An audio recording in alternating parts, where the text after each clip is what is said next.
Bab 1601. Corin tidak pernah mengajak Brian dan saudara-saudaranya melakukan perjalanan jauh karena ia khawatir akan keselamatan mereka. Ia bersikeras agar mereka menunggu sampai mereka lebih besar. Akibatnya, mereka bertiga tidak pernah berkesempatan menyaksikan pegunungan atau sungai.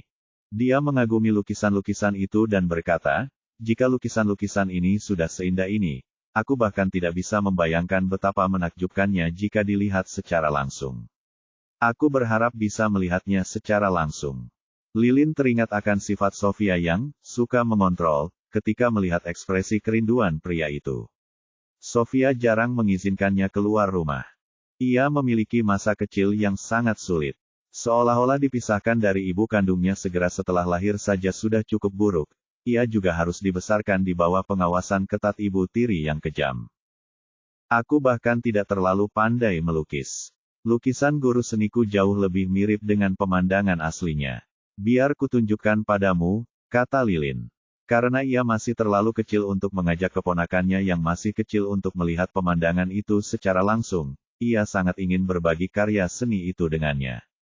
Dia mengambil lukisannya, memilih sebuah bagian, dan dengan hati-hati mempersembahkannya kepada Brian. "Ini dia, lukisan ini dibuat oleh guru seni saya. Lebih realistis daripada lukisan saya," kata Lilin. "Wow," seru Brian. Dia benar-benar terpukau oleh pemandangan menakjubkan dalam lukisan itu. Tak pernah terlintas dalam pikirannya bahwa tempat-tempat seindah itu ada. Saat itu juga, dia bertekad untuk mengajak keluarganya melihat pemandangan luar biasa itu di masa depan.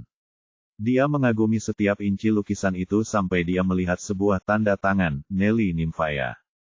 Mata Brian berbinar. "Apakah Nelly Nymphaya guru senimu?"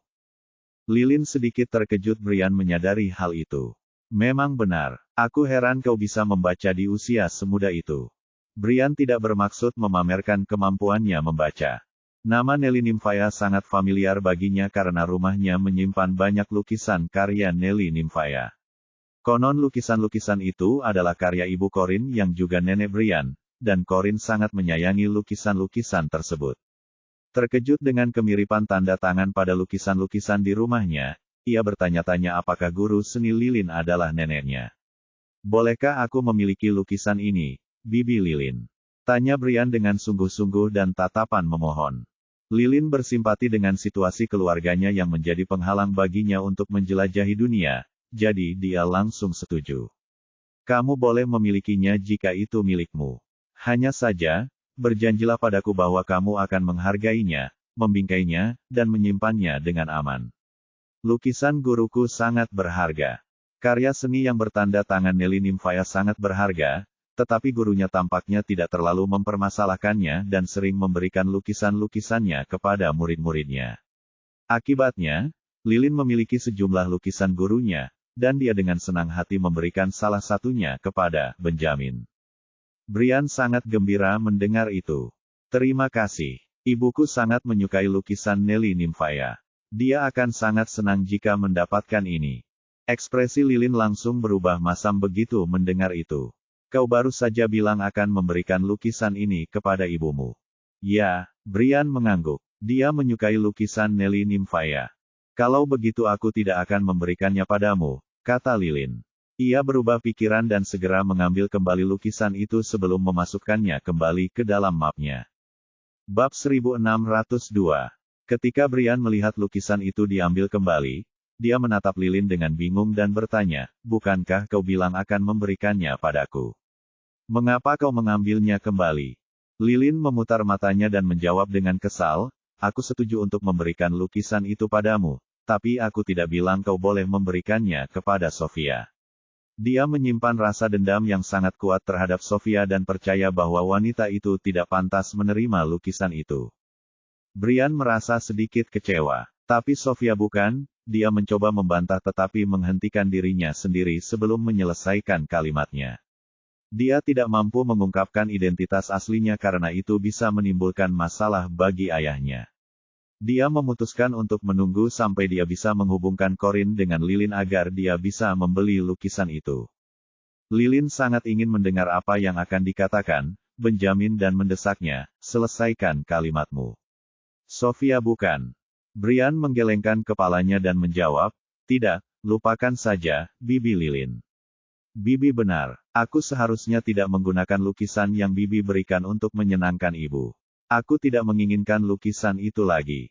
Bibi sebaiknya fokus pada pekerjaan rumah Bibi. Aku akan kembali ke kamar ayah. Kekecewaan di wajahnya sangat menyedihkan, jadi Lilin memanggilnya, hei. Tunggu. Brian menoleh dan bertanya, ya, Bibi Lilin. Lilin mengeluarkan lukisan itu dari map lagi dan menyerahkannya kepadanya. Ini, ambillah. Petik 2. Brian terkejut sekaligus senang. Dia mengambil lukisan itu dan menatapnya dengan sedikit bingung. Kau yakin? Ya, Lilin mengangguk dan berkata, kau boleh memilikinya. Lakukan apapun yang kau mau dengannya. Sekarang ini milikmu. Brian berseri-seri gembira. Terima kasih, Bibi Lilin. Lilin kemudian menambahkan, kudengar ayahmu sedang flu. Sebaiknya kau tidak berada di ruangan yang sama dengannya. Kau tentu tidak ingin tertular. Brian sama sekali tidak tampak khawatir. Ia berkata dengan percaya diri, semuanya akan baik-baik saja. Aku anak yang sehat, dan aku memiliki sistem kekebalan tubuh yang kuat. Sampai jumpa nanti. Ia bergegas keluar ruangan dengan lukisan itu. Lilin memperhatikan Benjamin dari belakang saat dia pergi. Semakin lama dia mengamatinya, semakin dia tampak berbeda dari Benjamin yang dikenalnya. Mereka seperti dua orang yang mirip tetapi memiliki kepribadian yang sangat berbeda. Ketika Brian keluar dari kamar Lilin, dia bertemu Sofia yang kebetulan keluar dari kamar Adam. Sofia menghentikannya dan berkata, jangan lari. Kamu mau pergi kemana? Brian tidak pernah menyukai Sofia, dan kepolosan masa mudanya digantikan oleh rasa jijik yang terang-terangan ketika dia melihatnya. Aku akan kembali menemui ayah, jawabnya dengan cemberut. Sofia tahu bahwa pria itu bukan Benjamin, dan dia tidak ragu untuk kehilangan kesabarannya karena Zakari tidak ada di sekitar. Apa yang kau pegang? Tunjukkan padaku. Brian tidak ingin menunjukkan lukisan itu padanya dan segera menyembunyikannya di belakang punggungnya. Ini lukisan pemberian Bibi Lilin. Aku ingin menunjukkannya pada ayah. Sofia merasa aneh bahwa Lilin begitu baik hati memberikan lukisan kepada putranya. Dia merasa ada yang tidak beres dan dengan tidak sabar mengulurkan tangan, berkata, lukisan apa? Keluarkan dan tunjukkan padaku dulu. Brian mengerutkan kening. Tidak, aku ingin ayah melihatnya dulu. Bab 1603. Sofia meraih Brian dan menarik lukisan itu dari belakangnya. Kemudian dia mendorong Brian menjauh dan memeriksa lukisan itu. Saat matanya tertuju pada karya seni itu, dia menyadari bahwa itu hanyalah lukisan pemandangan biasa. Brian sangat marah setelah lukisannya direbut. Dia mencoba melompat dan merebutnya kembali, tetapi postur Sofia yang lebih tinggi membuatnya tidak mungkin meraihnya. Dia berteriak, kembalikan lukisan itu padaku. Sofia membalik lukisan itu untuk melihat apakah ada sesuatu yang aneh di bagian belakangnya, tetapi lukisan itu tampak normal seperti sebelumnya. Namun, ekspresi marah anak Corin sangat membuatnya senang dan dia sengaja menahan lukisan itu darinya untuk menikmati penderitaannya. Keributan yang mereka buat akhirnya menarik perhatian Adam, Melinda, dan Lilin. Ada apa, Sofia? Kenapa anak laki-laki itu ribut sekali? Tanya Adam dengan tegas sambil keluar dari kamar dengan tangan di belakang punggungnya. Sofia tersenyum pada ayahnya dan menjelaskan, jangan khawatir. Dia bersikeras untuk lari keluar sendiri, dan dia marah ketika aku mencoba menghentikannya. Melinda menatap Benjamin yang berkeringat deras dengan simpati dan melambaikan tangan kepadanya. Kemarilah, Benjamin. Kamu tidak seharusnya lari sendirian. Aku akan menyalakan kartun untukmu, oke? Brian tidak pernah menyukai Sofia, dan dia tidak pernah menganggap Adam dan Melinda sebagai kakek neneknya. Dia mengabaikan ajakan Melinda dan terus melompat serta meraih lukisan di tangan Sofia, menuntut, aku tidak mau menonton kartun. Aku mau lukisanku kembali, kembalikan padaku. Melinda tidak marah padanya, hanya merasa tak berdaya. Namun, Adam merasa jengkel dengan apa yang ia anggap sebagai kurangnya rasa hormat dari anak itu. Ia menggerutu, apakah begini cara Zakari memanjakan anak-anaknya? Sama sekali tidak punya sopan santun. Apakah dia biasanya bersikap seperti ini padamu? Sofia menghela napas sedikit sedih. Aku sudah terbiasa, ayah, tapi dia tidak bertingkah seperti itu karena Zakari. Zakari memang sangat tegas padanya, tapi aku penasaran dari mana dia mewarisi sifat pemberontak ini. Adam langsung teringat asal-usul anak itu dari kalimat terakhir Sofia dan merasakan rasa jijik yang baru terhadapnya. Tidak ada yang bisa disukai dari seseorang yang jelas bukan dari darah dagingnya. Pada saat itu, Lilin maju dan membela keponakannya. Menurutku Benyamin adalah anak yang sangat baik. Dia tidak sekeras kepala seperti yang kau katakan. Sofia melirik Lilin dengan jijik dan membalas, lagi pula, seberapa baik kau mengenalnya. Kau bahkan hampir tidak pernah menghabiskan waktu bersamanya. Pernahkah kau melihat betapa buruknya sikapnya biasanya? Aku mungkin tidak tahu seperti apa sikapnya sebagian besar waktu, Lilin memulai, tapi aku tahu dia sedang kesal sekarang karena kau mengambil lukisan yang kuberikan padanya. Tentu saja dia akan mengamuk jika kau tidak mengembalikan barang-barangnya. Adam dan Melinda langsung tertarik pada lukisan yang digulung di tangan Sofia. Sofia mengangkatnya tinggi-tinggi agar tidak terjangkau oleh Benjamin, dan Benjamin melompat-lompat dengan putus asa mencoba mengambilnya kembali. Sofia menatap Lilin dan berkata sambil tersenyum, lihat, ini lagi-lagi salah paham. Aku tidak menyembunyikannya dari Benyamin. Aku hanya khawatir dia mungkin mengambilnya secara diam-diam. Aku mengambilnya darinya karena aku ingin mengembalikannya padamu. Lilin mengerutkan kening saat ketidaksukaannya pada Sofia semakin dalam. Tidak ada ibu yang akan langsung menyimpulkan bahwa anaknya adalah pencuri. Dia pernah berpikir bahwa Sofia akan mencintai Benyamin dengan cara yang sama seperti dia mencintai pria yang telah dia pertahankan dengan segala cara jahat, tetapi tampaknya dia telah meremehkan kejahatan Sofia. Keegoisan Sofia adalah bagian yang tak terpisahkan dari dirinya yang tidak berubah, bahkan terhadap seorang anak yang tidak bersalah. Bab 1604. Lilin berjalan menghampiri Sofia dengan cemberut dan mendongak menatap adiknya yang jauh lebih tinggi. Ia mengulurkan tangannya dan berkata, kau ingin mengembalikan lukisan itu kepadaku, kan? Baiklah, kembalikan. Sofia tidak memperhatikan sesuatu yang aneh pada lukisan itu, dan ia tidak siap untuk berdebat dengan Lilin di depan Adam.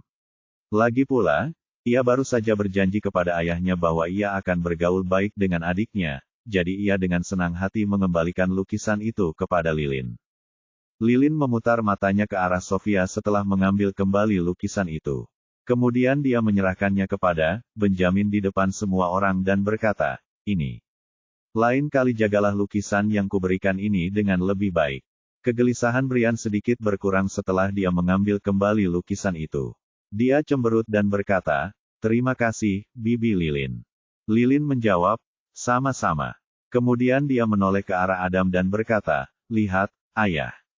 Benyamin adalah anak laki-laki yang sangat bijaksana dan sopan. Beberapa orang memang tidak tahu bagaimana mendidik anak-anak mereka. Adam memasang ekspresi sedikit tegang, sementara Sofia menggertakkan giginya setelah mendengar nada sarkasme dalam kata-kata Lilin. Lilin mengabaikan Sofia dan memegang tangan anak laki-laki itu. Ikutlah denganku. Aku akan mengantarmu ke kamar ayahmu. Brian mengangguk dan berkata, baiklah. Dia pergi dengan patuh bersama Lilin, sementara Sofia ditinggalkan untuk menghadapi tatapan tajam Adam. Setelah meninggalkan suite, Lilin melihat sekeliling untuk memastikan Sofia tidak mengikuti mereka. Kemudian dia berbisik kepada Benjamin, aku tahu kau bukan Benyamin. Ekspresi Brian membeku. Dia menegang, dan dia menatap Lilin dengan kaget dan rasa bersalah. Reaksinya hampir memastikan dugaan Lilin. Aku bisa melihat bahwa kau membenci Sofia sama seperti aku. Brian memiliki kesan pertama yang sangat baik terhadap Lilin dan merasa bahwa dia bukan orang jahat, jadi dia memutuskan untuk berterus terang dan mengangguk dengan sungguh-sungguh. Aku sudah menduganya. Lilin tersenyum. Brian sedikit bingung. Bagaimana kau tahu? Lilin menjelaskan, saat aku memberimu lukisan itu tadi, kau dengan gembira mengatakan bahwa kau ingin memberikannya kepada ibumu. Kupikir kau merujuk pada Sofia, tetapi setelah aku melihat betapa marahnya kau ketika dia mengambilnya darimu, aku langsung tahu bahwa Sofia bukanlah ibumu. Tante Lilin, bolehkah Tante merahasiakan ini meskipun Tante sebenarnya bukan tanteku? Tanya Brian. Tentu saja bisa. Mulutku terkunci rapat, jawab Lilin dengan meyakinkan.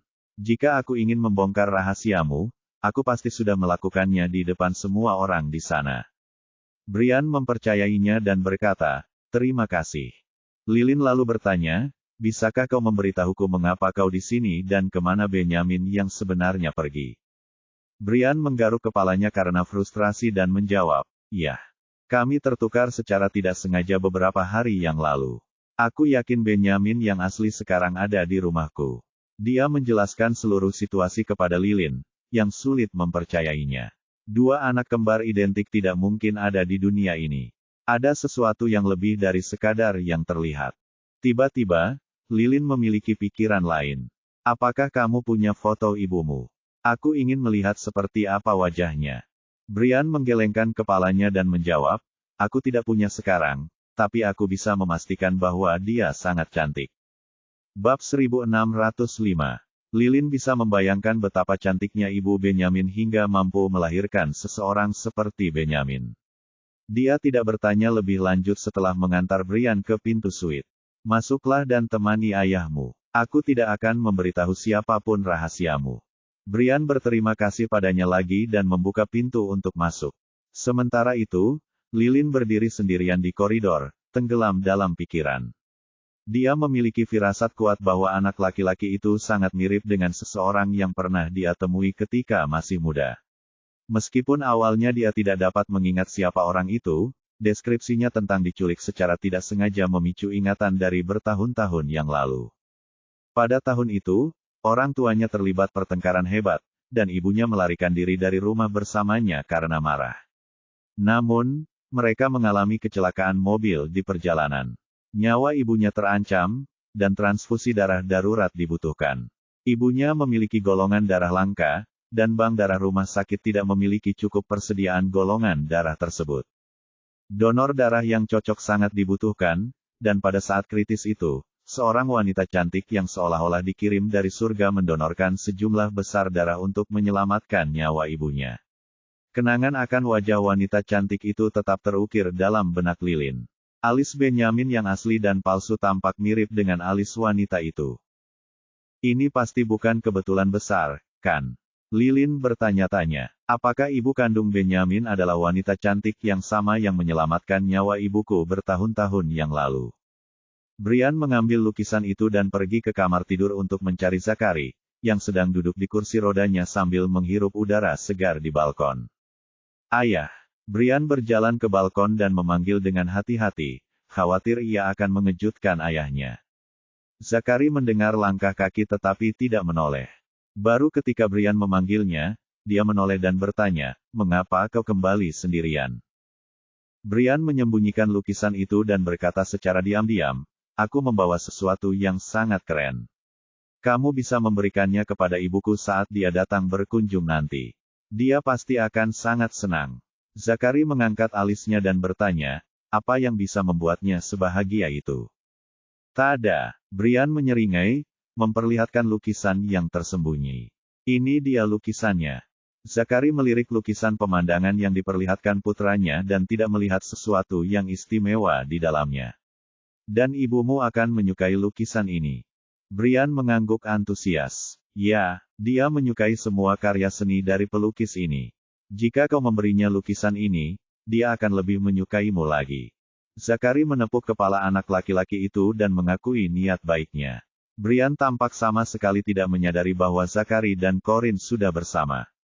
Bisakah kau ceritakan mengapa ibumu sangat menyukai karya seni pelukis ini? Brian tidak ingin merahasiakan apapun dari Zakari, tetapi dia masih sedikit ragu ketika mengungkapkan, begini, pelukis ini. Yah. Ibu menyuruh kita merahasiakannya, jadi aku hanya akan memberitahumu, oke? Jangan mengkhianati kepercayaanku dan memberitahu orang lain. Zakari mengangguk. Aku janji aku tidak akan melakukannya. Brian kemudian menjelaskan dengan percaya diri, oke, jadi alasan ibu saya sangat menyukai lukisan-lukisan ini adalah karena pelukisnya mungkin nenek saya. Bab 1606. Lukisan nenekmu. Dari mana kau mendapatkannya? Tanya Jeremy dengan serius. Aku mendapatkannya dari Bibi Lilin. Dia bilang lukisan itu digambar oleh guru seninya. Karena tanda tangannya sama dengan nama nenekku, aku ingin menyimpannya untuk ibu. Ibu kehilangan ibunya saat masih kecil, jadi pasti ibu mengira neneknya sudah meninggal. Ibu pasti akan sangat terkejut saat melihat lukisan ini. Jawab Brian. Jeremy melirik lukisan itu. Jika memang begitu, simpan baik-baik agar kita bisa memberikannya padanya saat kita bertemu lagi. Brian mengangguk. Oke, Jeremy mengelus kepalanya dengan lembut. Dan ingat, kita harus menghindari membicarakan ibumu saat kita di sini, mengerti? Brian memahaminya dengan jelas. Meskipun dia tidak senang, dia tetap berjanji pada Jeremy. Corin kembali ke kediaman keluarga Holden. Anak-anak berlari menghampirinya dan memeluknya dengan gembira. Ibu dari mana saja? Corin berjongkok dan memeluk mereka bertiga sama rata. Ibu pergi menemui teman. Apakah kalian bertiga berperilaku baik selama ibu pergi dan makan sarapan seperti yang diperintahkan? Tiga kepala kecil mengangguk padanya. Ya, Ibu. Mama, kami semua berperilaku sangat baik, kata Coroine dengan serius. Setelah sarapan, kami juga pergi keluar bersama Bibi Francine untuk memilih beberapa pakaian untuk pernikahan. Corin mengusap kepala putrinya. Anak pintar. Tunggu, apa? Pakaian untuk pernikahan. Pernikahan siapa yang akan kamu hadiri? Sebelum Corin sempat menjawab, Francine menyela, pernikahan Aaron dan Annie, tentu saja. Apa kau tidak tahu, Corin? Apa? Corin berdiri dan menatap Francine dengan tak percaya, bertanya-tanya apakah dia bercanda. Pernikahan siapa yang kau bilang itu? Francine menyerahkan kartu undangan kepada Corin. Ini, lihatlah. Aaron menyuruh seseorang mengantarkan undangannya pagi ini. Pernikahannya akan berlangsung seminggu lagi. Corin mengambil kartu itu dan membukanya. Ia langsung disambut dengan foto Aaron dan Annie. Itu benar-benar undangan pernikahan mereka, seperti yang dikatakan Francine. Bukankah mereka terlalu terburu-buru? Pikir Corin. Francine merasa aneh bahwa Corin sama sekali tidak tahu tentang pernikahan itu. Tidak ada yang memberitahumu tentang ini. Bukankah kau dan Aaron berteman dekat? Bukankah dia memberimu petunjuk atau pemberitahuan sebelumnya tentang acara penting seperti ini?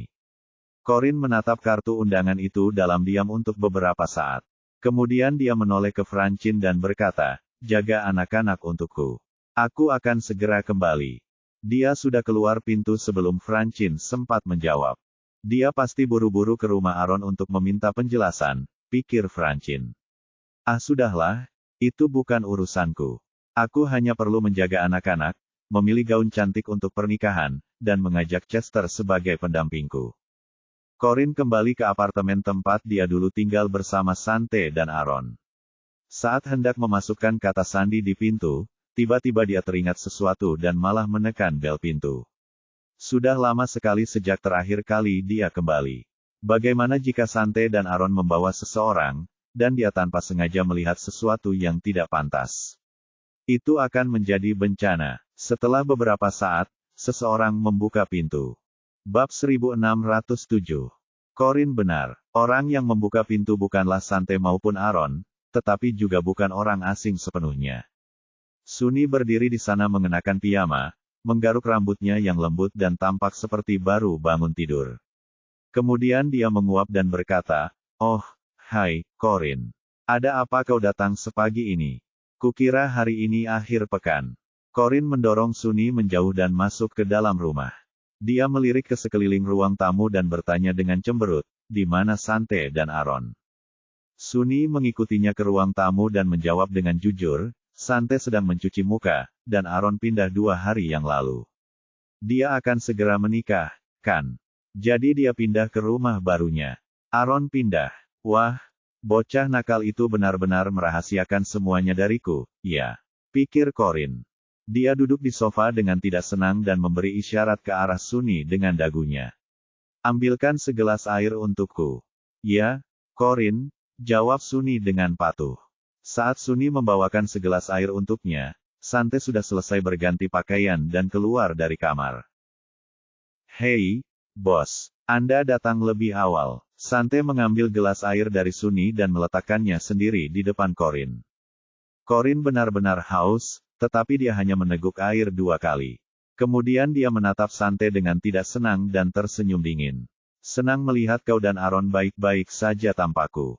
Apakah aku sekarang benar-benar orang asing bagimu? Bagaimana kau bisa memberitahuku bahwa Aaron akan menikah? Aku tidak percaya kalian memperlakukanku seperti tamu biasa dengan mengirimiku undangan. Bos, saya tidak ada hubungannya dengan ini, kata Sante dengan sedih. Saya tidak akan berani melakukan hal seperti itu kepada Anda. Sedangkan untuk Aaron, saya juga baru tahu tentang pernikahan itu 2 hari yang lalu ketika dia sedang mengemasi barang-barangnya. Saya kira dia akan memberitahu Anda tentang hal itu. Corin tersenyum acuh tak acuh. Dia pindah kemana? Ke apartemen dengan pemandangan sungai yang dia beli terakhir kali. Dia berencana menikah dan hidup bahagia selamanya bersama Annie di sana. Corin menyesap air lagi. Wah, itu rencana yang bagus. Dan aku kagum dia bisa memikirkannya sendiri. Bagus sekali. Ungkapan, kerja bagus diucapkan dengan tenang, tetapi semua orang di sana dapat merasakan gejolak amarah yang membara di dalamnya. Sante, yang tumbuh bersama Corin, dapat merasakan kemarahan Corin, jadi dia mengeluarkan ponselnya dan berkata, biar ku telepon dia. Aku akan memintanya kembali sekarang juga untuk memberikan penjelasan kepadamu. Setelah itu, dia berjalan ke balkon untuk menelepon. Sunny dengan canggung tetap berdiri di tempatnya. Ini adalah pertama kalinya dia merasakan tekanan yang begitu berat, mirip dengan tekanan yang dialami kakaknya, Lucas, dari Corin. Sebenarnya, Corin, Aaron sudah dewasa, jadi dia berhak sepenuhnya untuk memutuskan pernikahannya sendiri. Tidak perlu marah-marah seperti itu. Corin mengangkat alisnya. Apa aku terlihat seperti sedang marah? Sunny merasa merinding. Tidak, kau tidak boleh. Aku akan mengambilkanmu buah. Dia berlari cepat ke dapur. Ya Tuhan, nyaris saja. Dia benar-benar marah. Kalau aku tidak lari saat itu, mungkin aku sudah mati sekarang, pikir Sunny. Sementara itu, di balkon, Sante akhirnya berhasil menghubungi Aaron melalui telepon. Dilihat dari suara angin di ujung teleponnya, Aaron berada di luar. Di mana kau? Bos datang ke apartemen kita untuk mencarimu. Suara Aaron terdengar sedikit berbeda dari biasanya. Ada apa? Apa dia bilang kenapa dia mencariku? Jangan pura-pura bodoh. Kembali ke sini sekarang juga dan jelaskan pernikahanmu pada bos. Jawab Sante dengan tidak sabar. Aaron tertawa. Oke, baiklah. Katakan padanya aku akan segera kembali. Bab 1608. Setelah itu, Sante mendengar jeritan Aaron dari ujung telepon, dan panggilan pun tiba-tiba terputus. Sante terdiam. Apa-apaan sih si berandal itu? Dia menyimpan ponselnya dan kembali ke ruang tamu. Bos, saya baru saja berbicara dengan Aaron lewat telepon. Dia bilang dia akan segera datang. Corin mengerutkan kening karena tidak sabar. Hei, bos, apakah Anda sudah sarapan? Haruskah saya membuatkan Anda roti panggang? Tanya Sante. Corin melirik Sante. Dia tidak lapar, tetapi dia tahu Sante dan Sunny baru saja bangun dan belum sarapan, jadi dia mengangguk. Sante menghela napas lega dan berjalan ke dapur. Sunny mendekati Sante saat dia masuk ke dapur. Tuan, mengapa Corin begitu menakutkan hari ini? Apakah dia benar-benar marah hanya karena Aaron tidak memberitahunya tentang pernikahannya? Sante mengetuk kepalanya. Itu menunjukkan betapa sedikitnya yang kau ketahui. Kau seharusnya tidak bergosip tentang adikmu di belakangnya. Sekarang pergi dan buatkan roti panggang untuknya. Sunny mengusap kepalanya sendiri dan mengangkat bahu. Kau bisa saja mengatakannya tanpa memukulku. Sementara itu, Aaron melompat dari platform bungee jumping dan merasakan adrenalin yang mengalir deras saat melayang naik turun di udara seperti yoyo. Dia sangat menikmati semuanya sampai para staf menyeretnya dan melepaskan tali dari pergelangan kakinya. Pak, saya sudah melatih ratusan orang melakukan bungee jumping setiap hari, dan Anda adalah yang paling tenang di antara mereka semua. Apakah Anda tidak takut sama sekali? Apakah Anda pernah melakukan bungee jumping sebelumnya? Puji staf tersebut. Aaron tersenyum. Tidak, ini pertama kalinya saya, dan ini sangat menyenangkan. Para staf sangat terkesan. Saya harus mengatakan, Pak, Anda luar biasa. Aaron tersenyum dan turun dari peron untuk mencari Annie, yang datang bersamanya. Ani menatapnya tajam dari area tunggu di belakang peron. Dia cepat-cepat berlari menghampirinya dan bertanya, apakah kau baik-baik saja? Aaron menatap wajahnya yang pucat dan tersenyum. Ya, itu cukup mengasyikkan. Ani meliriknya, apakah kau sama sekali tidak takut?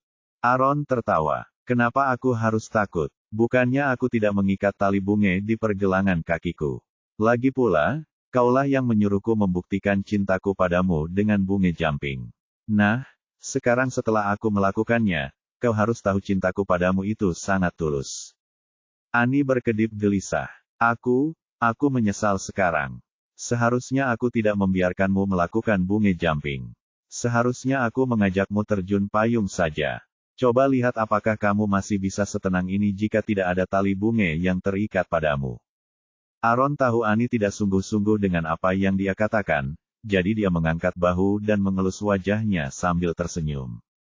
Kau yakin? Lihat dirimu. Wajahmu pucat pasi hanya karena melihatku bunga jumping. Kau benar-benar ingin aku terjun payung. Sebenarnya, Ani belum pulih dari rasa takut itu.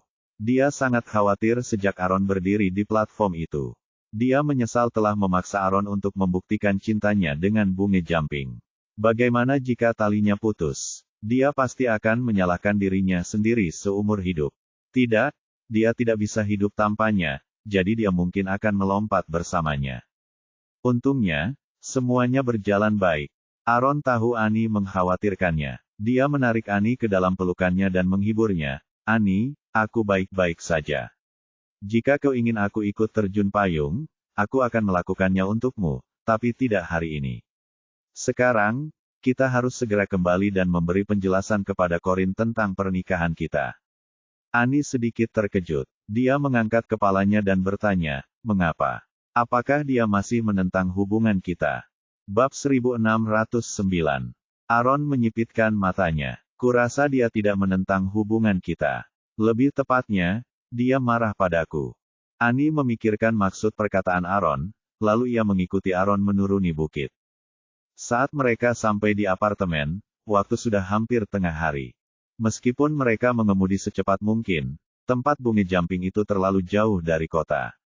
Saat mereka memasuki apartemen, Sante dan Sunny sedang mengobrol sambil minum kopi di meja dapur, tetapi tidak ada tanda-tanda keberadaan Corin. Aaron masuk sambil menggenggam tangan Ani, lalu bertanya, di mana bosnya? Sante, dengan cangkir kopi di tangannya, menunjuk ke sofa dengan dagunya. Aaron dan Ani menoleh dan menemukan Corin berbaring di sofa dengan mata tertutup. Dia sepertinya tertidur. Kalian berdua datang dari bulan atau apa? Kalian lama sekali sampai Corin tertidur. Kata Sunny mengejek. Ani agak malu. Kami pergi ke tempat wisata di luar kota, jadi itu sebabnya kami terlambat. Aaron tidak menjawab Sunny. Ia perlahan berjalan ke sofa, mengambil selimut, dan menyelimuti Corin. Gerakannya ringan dan penuh hormat, tidak terlalu intim. Meskipun begitu, Corin, yang terbangun karena gerakannya, membuka matanya lebar-lebar. Saat mata mereka bertemu, Aaron tersenyum hati-hati. Jangan sampai kena flu, bos. Corin menatapnya tajam, memutar matanya, lalu mendorongnya menjauh dan duduk tegak. Aaron tidak berani duduk. Dia mundur beberapa langkah ke sisi Ani, bersiap untuk diceramahi. Corin melirik mereka dengan malas. Katakan saja, sudah berapa lama kalian berpacaran? Ani tahu dia tidak melakukan apapun yang membuatnya merasa bersalah. Namun, pada saat itu, dia bisa merasakan tekanan yang sama seperti yang dia dapatkan dari Jeremy sebelumnya. Kali ini, tentu saja, tekanan itu datang dari Corin. Corin melirik Ani, yang wajahnya memerah karena malu saat itu. Dia menepuk kursi di sebelahnya. Duduk, Ani. Aku tidak memintamu. Ani terdiam sejenak sebelum dengan cepat duduk di samping Corin. Ia merasa sangat lega karena bukan dialah yang menjadi sasaran kemarahan Corin.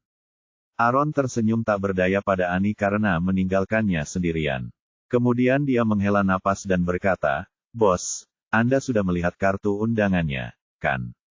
Kami akan segera menikah. Tanggal pernikahannya sudah ditentukan. Corin menatapnya tajam. Apakah kalian sudah mendaftarkan pernikahan kalian? Aaron tersenyum. Ya, Corin melipat tangannya. Dan kau tidak berpikir untuk membicarakannya denganku sebelumnya. Aaron menundukkan kepala karena malu. Maaf, bos. Aku tidak ingin Annie direbut oleh pria lain, jadi aku memutuskan untuk menikah secepat mungkin. Bos tahu kan rasanya. Penjelasan Aaron membuat Annie kembali tersipu. Dia tidak perlu terlalu jujur pada Corin, kan? Corin mencibir. Lebih tepatnya, kau khawatir aku akan merusaknya untukmu. Aaron tertawa. Tidak ada yang luput dari pengawasanmu, ya, bos. Tapi sebagai catatan, kau pernah menjelek-jelekkan aku di depan Annie sebelumnya. Jadi tidak mungkin aku akan kehilangan dia lagi kali ini. Corin menatapnya dengan jijik. Itu bukan menjelek-jelekkan kalau itu memang kebenaran. Bukankah dulu kau yang tidak menganggap serius hubungan? Bisakah kau menyalahkanku karena mengatakan kebenaran kepada Annie? Bab 1610. Aaron mengangkat bahu dan terkekeh. Tapi aku sudah berubah. Corin menatapnya tajam dan berkata, ya, tentu saja. Apa kau berharap aku percaya itu? Kau tahu kan, macan tutul tidak pernah mengubah bintiknya. Setelah itu, dia menoleh ke arah Annie dan bertanya dengan lembut, apakah Aaron memerasmu atau semacamnya? Apakah ini yang sebenarnya dipikirkan bos tentangku? Bahwa satu-satunya alasan Annie menikahiku adalah karena aku telah memerasnya. Pikir Aaron sambil memegang dahinya. Bibir Annie berkedut karena malu. Kemudian dengan canggung ia berkata, tidak, Corin. Aku menikah dengannya atas kemauanku sendiri. Corin mengerutkan kening. Tapi mengapa kau setuju menikah dengannya begitu cepat? Apakah kau lupa bagaimana dia memperlakukanmu di masa lalu? Annie tersipu. Dia bilang dia serius denganku, dan aku ingin mencoba mempercayainya kali ini saja. Corin agak khawatir dan berkata, kamu harus berhati-hati. Berkencan itu tidak apa-apa, dan aku tidak akan khawatir soal itu. Tapi kalau soal pernikahan, lebih baik dipikirkan matang-matang. Annie menatapnya dengan tatapan kosong. Aaron sangat takut bahwa istrinya yang akhirnya ia dapatkan kembali akan dibujuk untuk pergi lagi oleh Corin, jadi ia buru-buru mendekat dan duduk di antara kedua wanita itu. Begini, bos, saya benar tidak membicarakannya dengan Anda sebelumnya. Saya tahu Anda akan mencoba menakut-nakuti Annie lagi, kata Aaron. Corin menatapnya dengan jijik. Bukankah kau bilang kau menentang pernikahan? Apakah sekarang kau yakin akan berkomitmen hanya pada satu wanita seumur hidupmu? Aku tidak peduli dengan gadis lain, tapi Annie jelas bukan seseorang yang bisa kau permainkan begitu saja. Pernikahan bukanlah permainan anak-anak. Aaron tersenyum dan menjelaskan, bos, bisakah kita berhenti membahas masa laluku? Siapa yang tidak punya masa lalu?